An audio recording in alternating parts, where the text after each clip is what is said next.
I get what you're trying to say. You got married because of money, right? Don't talk nonsense.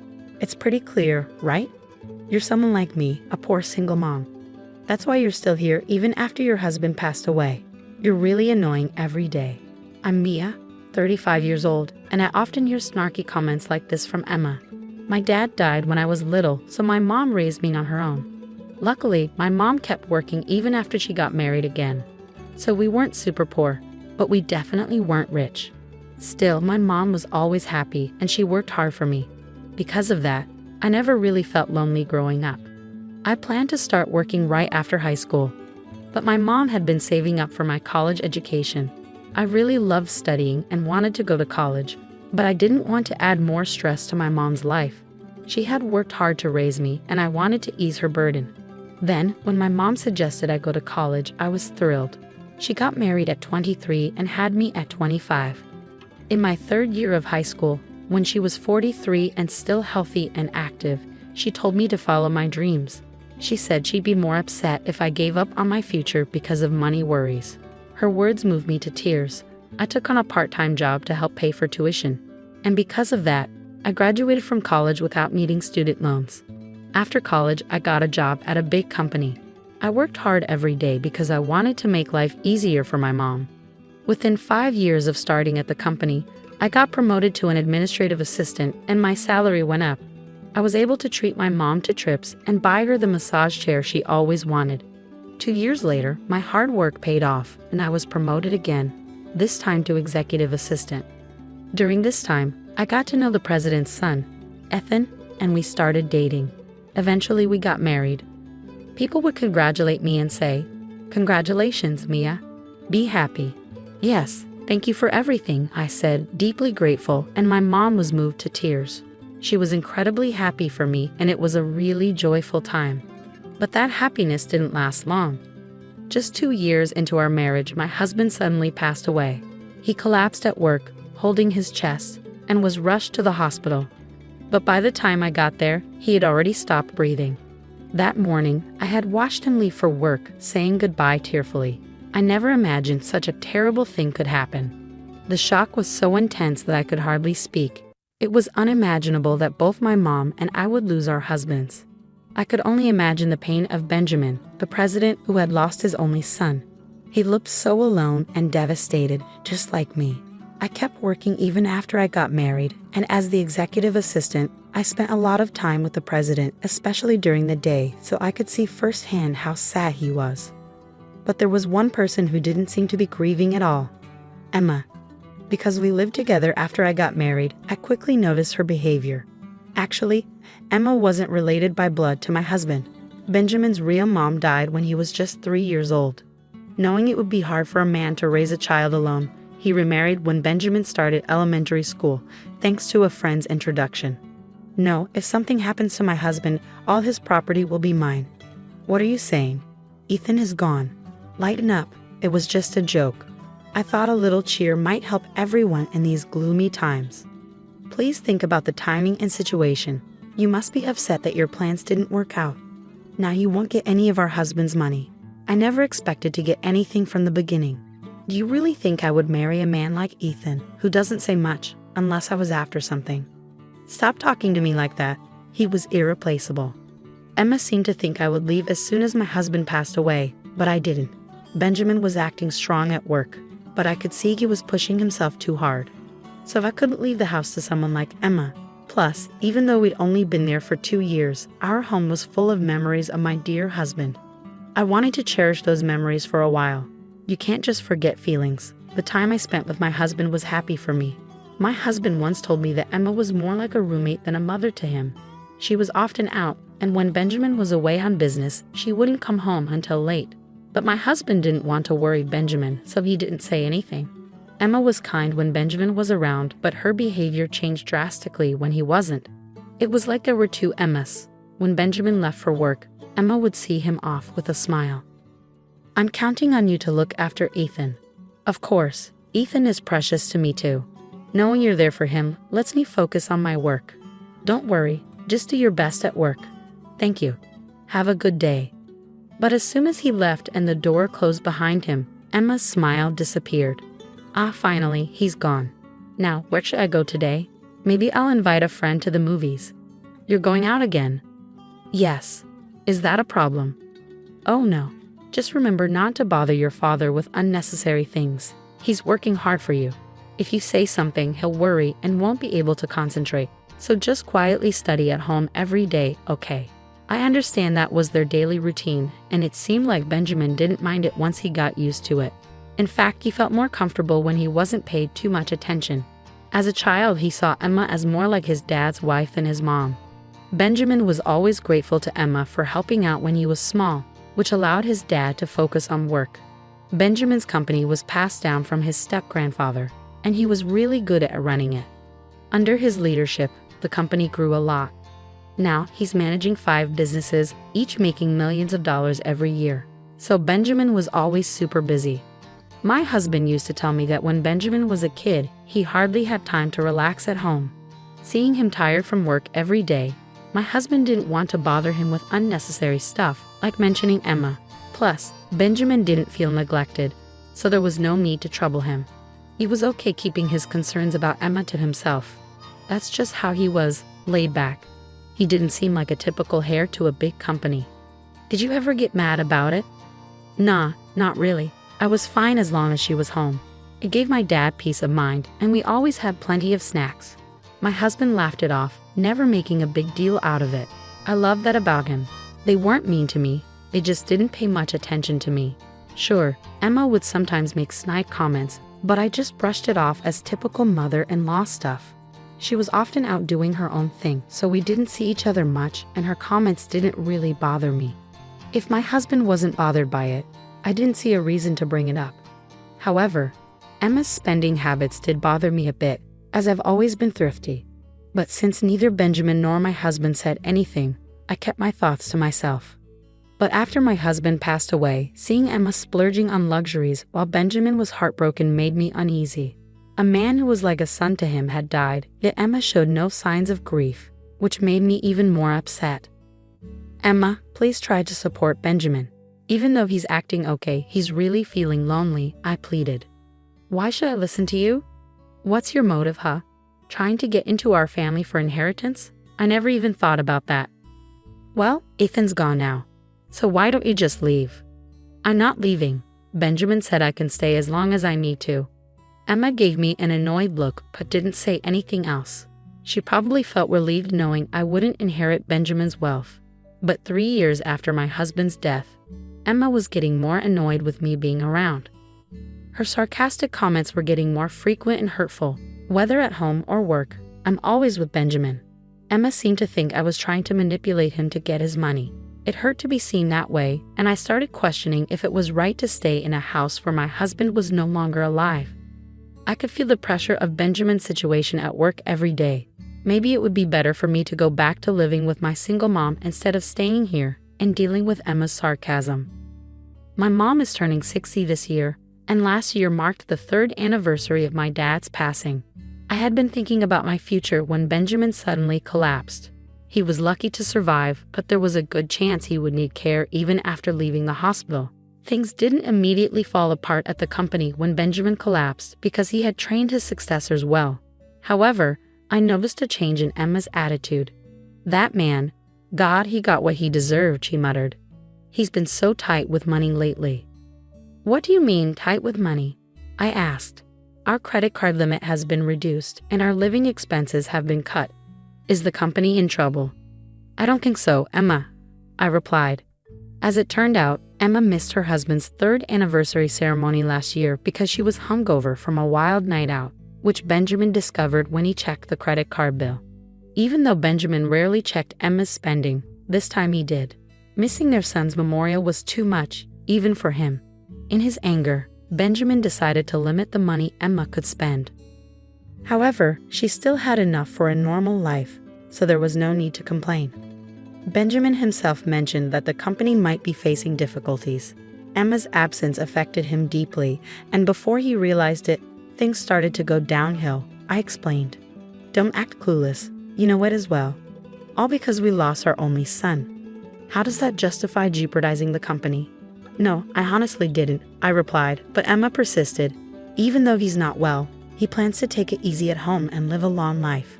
He's been telling people that the doctors said he could live to 100. That's reassuring. There's nothing good about it. If he lives that long needing care, it won't be a joke, Emma said, her nostrils flaring. Emma's angry rant about Benjamin calling him dull and annoying left me feeling uneasy. Who did she think had been paying for her extravagant lifestyle? Even if Benjamin's company was struggling, she could at least offer to help support him, I thought. And then Emma dropped another bombshell. So I've decided to divorce him. Pardon? Just think about it. The company might be in trouble. What if we end up in debt? It's smart to settle the property and leave before we run out of money. Are you going to leave Benjamin when he needs help?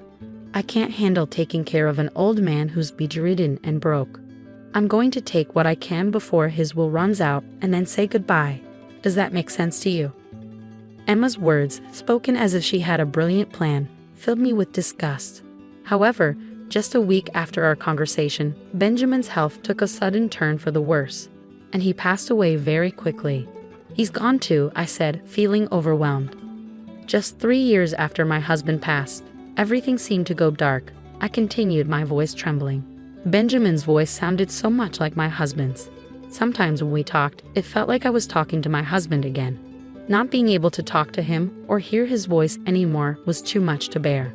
Oh, that man has gone to the afterlife. What perfect timing, Emma said, her voice almost gleeful. He still had assets left, right? His company didn't collapse yet.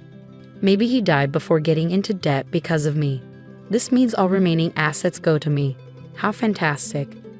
Emma's words, said with such heartlessness, made me furious.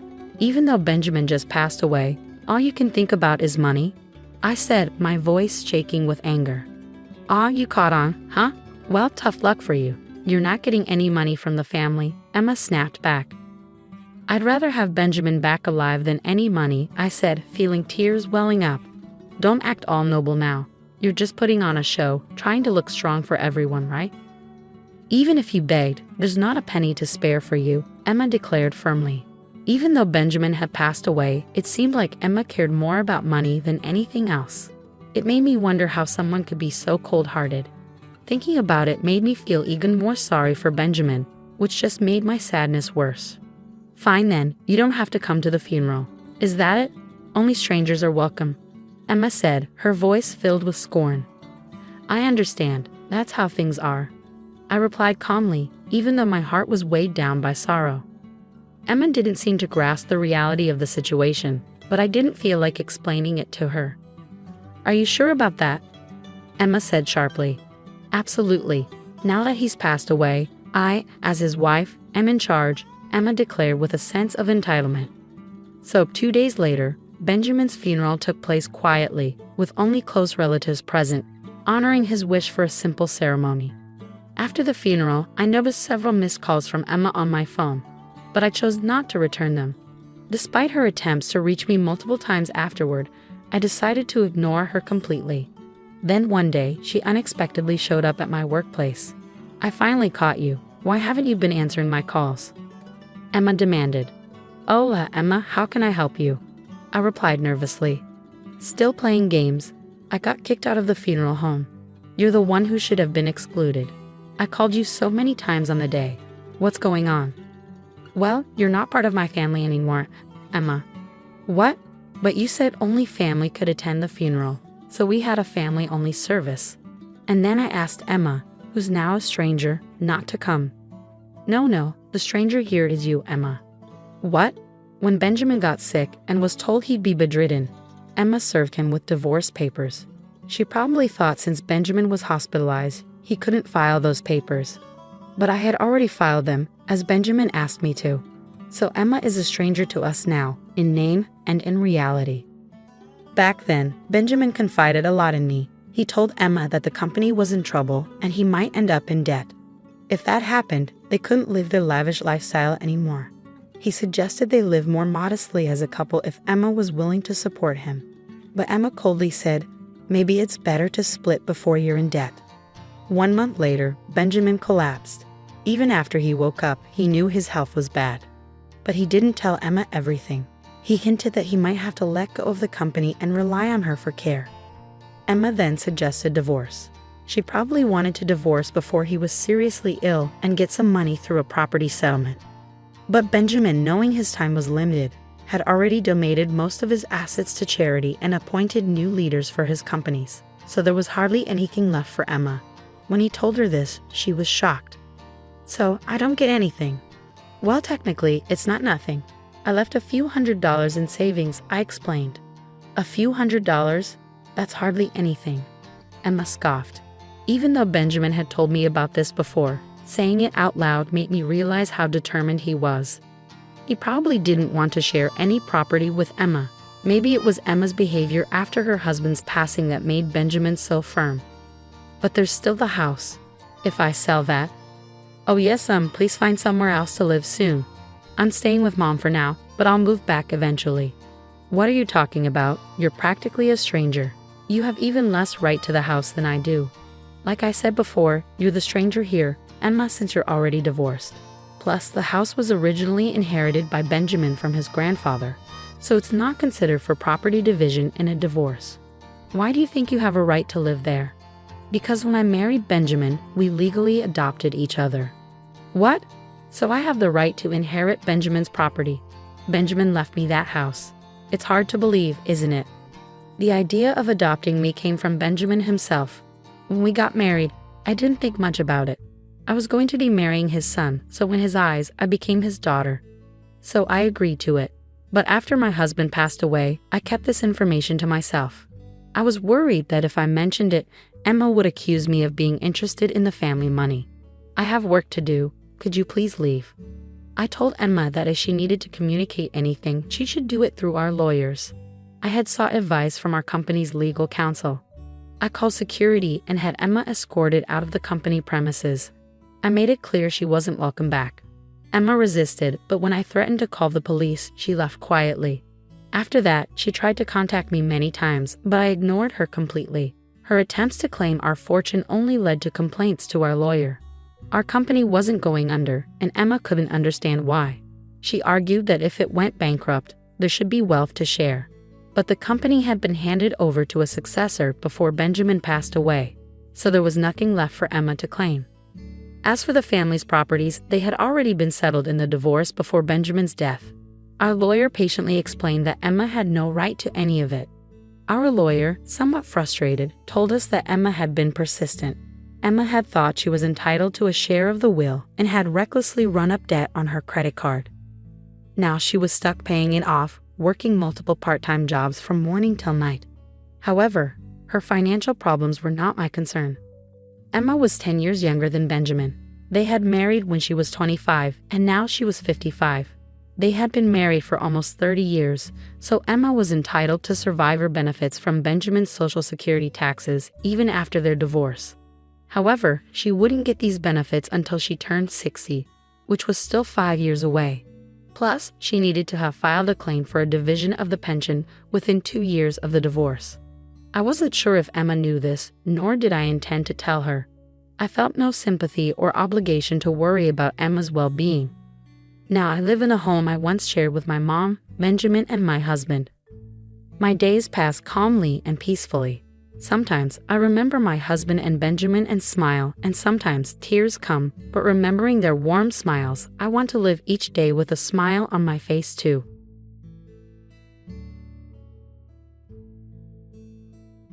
When I was around 8 years old, I accidentally broke a vase that meant a lot to my stepmom.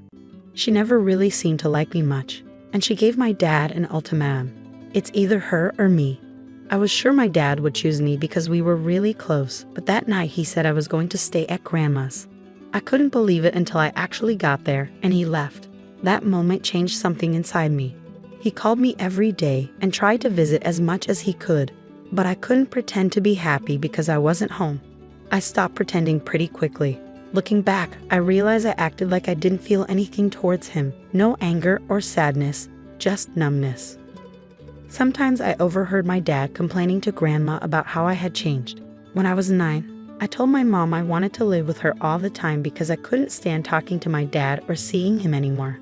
Even though her apartment was small, she agreed. Honestly, I slept in her bed until I moved in with my fiancé. But I didn't mind because she's my mom.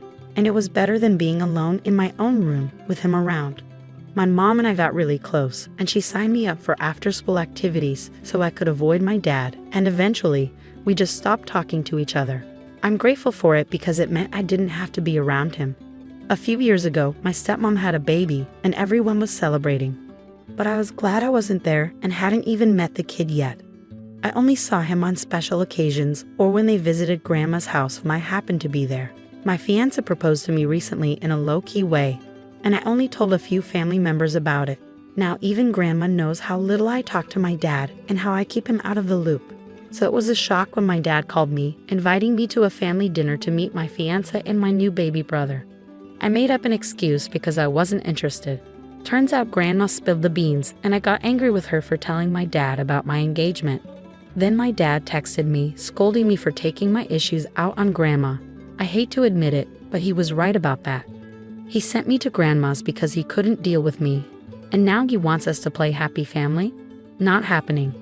All I need to tell him is that my fiancé and I, congratulations by the way, have no interest in having dinner with a man who chose his wife over his own child because of a broken vase. And let's not even get started on how my stepmom got away with giving such an ultimatum in the first place. He's reaping what he sowed, no doubt about it. Speaking as a father myself, there's no way I'd ever prioritize a girlfriend over my own child, especially not for something as trivial as a vase. I'd probably burst out laughing if she ever tried to give me an ultimatum like that. It seems like both dad and stepmom are a match made in heaven, if you ask me. Honestly, I'd be tempted to send them a goodwill vase with a sarcastic note like, "Since you missed the wedding, here's a vase you can walk down the aisle anytime you want." Or maybe even a photo of the vase dressed up like a bride. If the OP is Jewish, perhaps she and her fiancé could film themselves smashing vases in a wedding-style video. Oh, but why not send a vase to your dad and stepmom to congratulate them on the new baby, along with a card? You could write something like, "Hope the new baby doesn't break anything too precious. Grandma's not getting any younger raising your kids." Or even, "The day you chose your wife over your own child was the day I stopped being your daughter.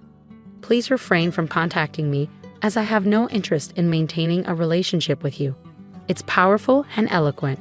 And OP, don't forget to apologize to your grandma, but make it clear that you'll have to limit what you share with her if she continues to pass information along to your father. I have 2 sons who are in their preteen years from my previous relationship. My ex and I split up because of various issues, one of which was Emily, a woman he worked closely with for years. They became very close, and she often made remarks to me about how my ex deserved someone better than me and accused me of trying to tear his family apart. Sometimes she even pretended to be his wife at work events, which my ex would just brush off. Besides, he wasn't great at handling finances and other responsibilities. After we separated, my ex officially started dating Emily, which wasn't surprising to me at all. Emily became even more hostile when she realized that my ex's family still liked me and continued to include me in their gatherings, especially when she noticed that my sons weren't thrilled about the situation. She saw herself as their dad's new girlfriend. Emily went as far as to insult my ex's mom for praising me as the best mom during a family dinner. The judge warned my ex about using Emily for custody exchanges and dealing with our boys' issues. She had confronted me multiple times during exchanges, showing hostility and even saying things that could be seen as trying to turn the kids against me. Despite the warning, my ex continued to let her handle things, and he was fined for disobeying the judge's orders. He was told that if it happened again, custody arrangements would be changed. Lately, there's been more attention directed towards me. Emily, unable to have children of her own, wants the boys to see her as a mother figure. They came to me for guidance, but I refused, stating that Emily wasn't their mother and I wouldn't endorse it after the years of verbal abuse from her. During an awards night at school in June, Emily insisted the boys take photos with her for the school newsletter. But they refused, stating she wasn't their mom. My ex scolded them, but I stayed silent. When X and Emily criticized me for not supporting them and allowing disrespect, I defended the boys, stating that what they said wasn't disrespectful. They accused me of being a bad parent and teaching the kids to disrespect women, but I stood my ground. So am I the one in the wrong here? Definitely not. They were just stating the truth, and it's pretty amusing how they're trying to enforce respect while being disrespectful themselves. Should I consider seeking a modification of custody based on their behavior? Because honestly, your boy's well-being is at risk with these two. She's not their mom, and they're not replacements just because she can't have kids of her own. They're children, and if they don't ease off, they'll only push them away and damage their relationship permanently. What happens when nobody's around to protect them at his place? Will your ex prioritize your sons or his new wife? Let's face it, they were emotionally involved at least. How blind are Emily and your ex? This is exactly how most kids feel about their dad's new partner. They're never going to see her as their mom. And when she said she wasn't asking but ordering them, their response was spot on. She's not their mother, so she can't give them orders like that. It's a fact that Emily isn't their mom. And by being hostile towards their actual mother, she's not going to earn any motherly role in their lives. Your ex is making a huge mistake. He's letting his wife jeopardize his relationship with his own kids. Someone needs to make him see that. Let him know that you'll only make parenting decisions together, and she won't be involved in any motherly capacity. If she wants kids, they can adopt, because she's not getting yours. Story 2. I'm a father of 2 daughters, Laura, who's 30, and Sarah, who's 19. They have a significant age gap of 10 years because my wife has fertility issues. Laura has achieved a PhD in psychology, and my wife and I couldn't be prouder of her accomplishments. However, Laura maintains very limited contact with us, largely due to her upbringing. I must confess that my wife and I were quite strict with her. When Laura was entering high school, she started to distance herself from us and often avoided spending time with the family. Eventually, we discovered from her counselor that Laura resented us for how we treated her when Sarah was born.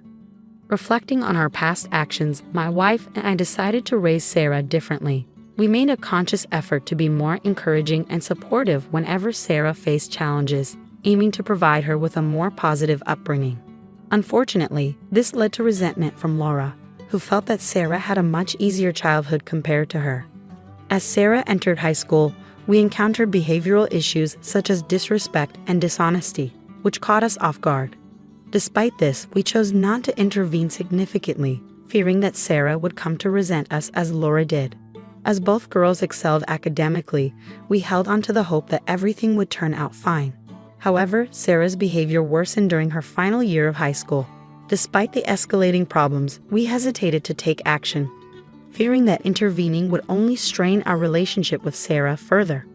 Fast forward to the present, Sarah is 19 and attending university, while Laura is enjoying financial success in her career. Recently, Sarah found herself in trouble after attempting to flirt with one of her professors and sending inappropriate pictures.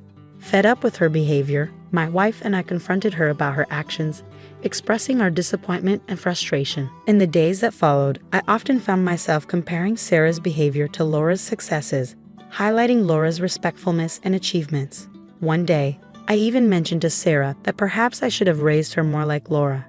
This comment struck a nerve, and Sarah lashed out. She accused me of mistreating Laura during her childhood, expressed her indifference toward my wife and me, and accused me of favoritism toward Laura. Sarah also revealed that her resentment and disrespectful behavior toward us stemmed from reading a journal that Laura had given her, where Laura had written about the punishments she received from us during her high school years. Story 3. When I was around 8 years old, I accidentally broke a vase that meant a lot to my stepmom. It seemed like she never really liked me, and she gave my dad an ultimatum. It's her or me. I thought my dad would pick me because we were so close. But that night he said I was going to stay at Grandma's. I couldn't believe it until I got there, and he left. That moment changed something inside me. He called every day and tried to visit often, but I couldn't pretend to be happy because I wasn't home.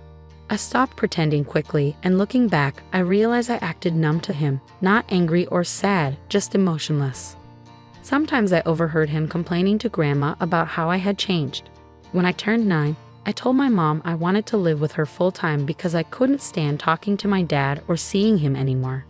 Despite her tiny apartment, she agreed. I slept in her bed until I moved in with my fiancé. But I didn't mind because she's my mom, and it was better than dealing with him every day. My mom and I grew incredibly close, and she kept me busy with after-school activities to avoid my dad, until contact eventually faded away. I'm grateful for it because I didn't have to endure being around him. A few years back, my stepmom gave birth, and there was a big celebration. I was relieved to be nowhere in sight and hadn't even met the kid yet. I'd only caught glimpses of him on birthdays or when they visited Grandma's house while I was there. About a week ago, my fiancé proposed to me in a low-key manner, and I shared the news with my mom, Uncle Mom's cousin, and Grandma. Now Grandma knows how little I communicate with my dad and how I keep him out of the loop. So it was quite unexpected when my dad called, inviting me to a family dinner to introduce my fiancé and meet my new baby brother. I made up an excuse because I wasn't interested. Grandma was the one who spilled the beans, and I ended up getting mad at her, even yelling for telling my dad about my upcoming marriage. Not long ago, I received a text from my dad chastising me for involving Grandma in my issues with him. As much as I hate to admit it, he was right about that. So he sent me packing to Grandma's because he couldn't be bothered, and now he wants to pretend everything is fine. No way. All I need to say is that my fiancé and I, thanks for the congrats, have no desire to have dinner with a man who chose his wife over his child because of a broken vase. And let's not even start on how stepmom got away with issuing such an ultimatum in the first place. He's reaping what he sowed, no doubt about it. Speaking as a father myself, there's no way I'd ever prioritize a girlfriend over my own child, especially not for something as trivial as a vase. I'd probably burst out laughing if she ever tried to give me an ultimatum like that. It seems like both dad and stepmom are a match made in heaven, if you ask me. Honestly, I'd be tempted to send them a goodwill vase with a sarcastic note like, "Since you missed the wedding, here's a vase you can walk down the aisle anytime you want." Or maybe even a photo of the vase dressed up like a bride. If the OP is Jewish, perhaps she and her fiancé could film themselves smashing vases in a wedding-style video. OP, why not send a vase to your dad and stepmom to congratulate them on the new baby, along with a card? You could write something like, "Hope the new baby doesn't break anything too precious. Grandma's not getting any younger raising your kids." Or even, "The day you chose your wife over your own child was the day I stopped being your daughter. Please refrain from contacting me as I have no interest in maintaining a relationship with you." It's powerful and eloquent. And OP, don't forget to apologize to your grandma, but make it clear that you'll have to limit what you share with her if she continues to pass information along to your father. I have 2 sons with my ex, both in their tween years. Our relationship ended due to various issues, one of which was Emily, a colleague my ex became close to. She often belittled me, claiming my ex deserved better and that I was trying to break up their family. On multiple occasions, she even pretended to be his wife at work events, which my ex found amusing. Additionally, he struggled with financial management and other responsibilities. After our breakup, he officially started dating Emily, which didn't surprise me. Emily's hostility escalated when she realized my ex's family still respected me and included me in gatherings, despite my boys not being entirely happy about her presence as their dad's new girlfriend. She even insulted my ex's mom for praising me as the best mom during a family dinner. The situation worsened when the judge warned my ex about using Emily to handle custody exchanges and issues. Emily had confronted me several times in front of our children, showing hostility and making remarks that could be seen as attempting to alienate me as a parent. Despite the judge's warning, my ex continued this behavior, leading to fines for violating court orders. He was warned that if it happened again, custody arrangements would be revised. Lately, there's been a rise in tension directed toward me. Emily, unable to have children, desires the boys to see her as a mother figure.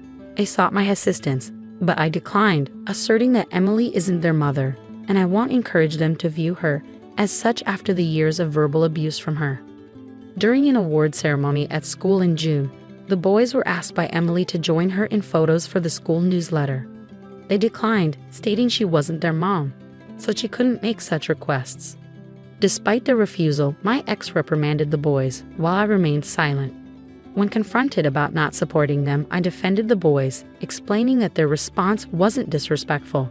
However, my ex and Emily insisted I should have intervened and not allowed such perceived disrespect. They accused me of being a bad parent, claiming I shouldn't have allowed the boys to act that way, and accused me of teaching them to disrespect women. So here I am, wondering if I'm the one at fault. No, you're not. They simply stated the truth. It's also quite amusing how they're insistent on avoiding disrespect. But does this behavior warrant revisiting custody arrangements in your favor? Frankly, the mental well-being of your boys is at stake with these two. She isn't their mother, and they're not substitutes because she has fertility issues. They're just kids, and if they don't back off, they'll only alienate them and damage their relationship irreparably. What happens behind closed doors at his place when no one's there to protect them? Would your ex prioritize your sons or his new wife? Let's not ignore the emotional affair they had, at the very least. How blind can Emily and your ex be? This is precisely how most kids feel about their dad's new partner, and they're unlikely to accept her as their mom. As for her assertion that she wasn't asking, in essence, she was commanding them, their response was appropriate. She's not their mother, so she can't dictate to them that way. Emily isn't their mother. That's a fact. By being hostile to their mother, she won't play a maternal role in their lives. Your ex is making a mistake. He's allowing his wife to jeopardize his relationship with his own kids. You need to make that clear to him. Tell him that you'll only make parental decisions with him, and none will involve her as a mother. If she wants kids, they better adopt because she's not getting yours. Story 4. I'm a 55-year-old father with 2 daughters, Laura, age 30, and Sarah, age 19. There's a significant 10-year age gap between them due to my wife's fertility issues, which is important to note. Laura has achieved a PhD in psychology, and my wife and I couldn't be prouder of her accomplishments. However, Laura maintains minimal contact with us, largely due to her upbringing.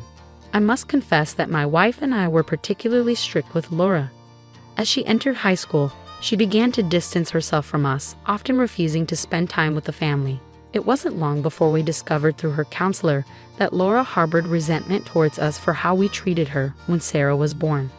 Reflecting on our past mistakes, my wife and I made a conscious decision to raise Sarah differently.